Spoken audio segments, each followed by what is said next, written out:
One of the biggest benefits of mediation, when people ask, why is mediation better than another way of doing it? I think one of the biggest benefits is coming from the financial side. I mean, it's more cost effective by a lot, with the average divorce being $15,000, $20,000, but we've all known cases where it's been $100,000 or $150,000. We all know the nightmares, don't we? We all know the nightmares. Yeah.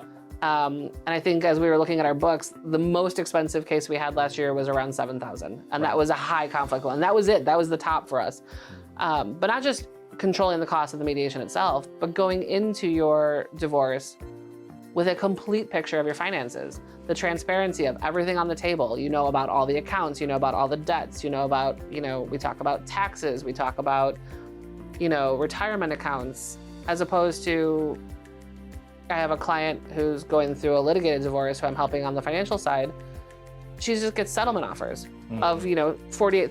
But where did that number come from? Yeah, what is that? It's filtered through their attorneys. It's filtered through their attorneys. Right. How did you get to that number? What am I paying for? What am I getting? She doesn't know what the numbers mean. Right. Whereas when we sit at the table and we go through the finances, and we have all the statements. And the really nice software where, because some people are audio, some people are visual, we show it to them, and they whether they like their finances or not is up to them, but they understand them and they know how, if we're breaking off this piece, what does that do to the rest of the ledger? It makes sense in a way that I don't think it does when they go through attorneys.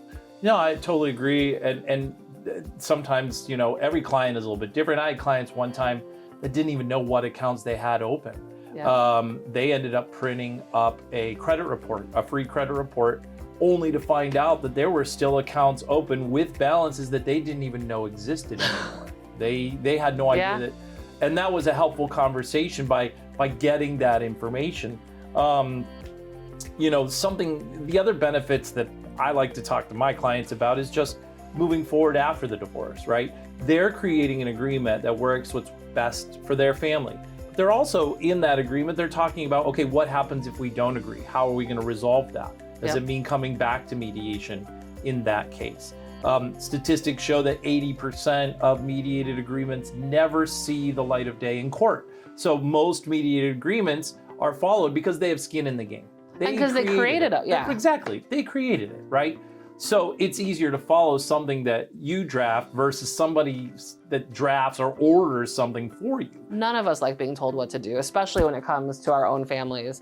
And I think as they go through this process, they get to, they're restructuring their family in essence, right? Like, especially if there's kids involved, you're just restructuring the family dynamic because you're still mom and dad, or mom and dad, period, till the end of time to the kids. And that never changes. And that never changes. Never changes. And they know what's best for their family. And if someone were to tell you, like, you should do things this way, we're adults. We know how things should work in our family. It's hard.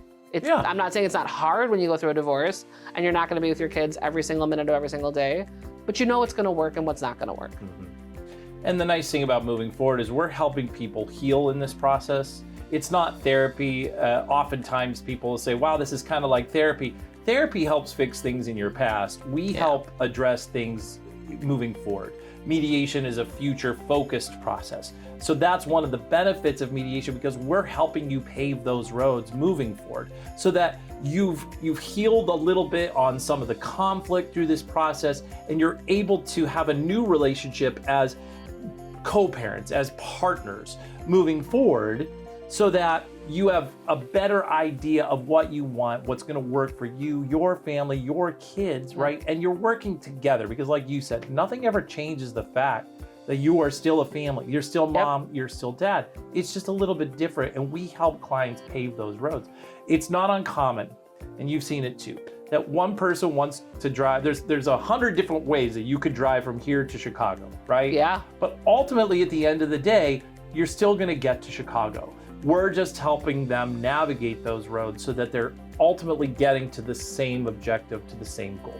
To piggyback on that too, though, I think one thing that mediation does that I don't think is done in other ways of getting divorced is talking about, to use your Chicago analogy, what are you gonna do in Chicago? We talk about a lot of that future stuff. Like, what if there's new partners?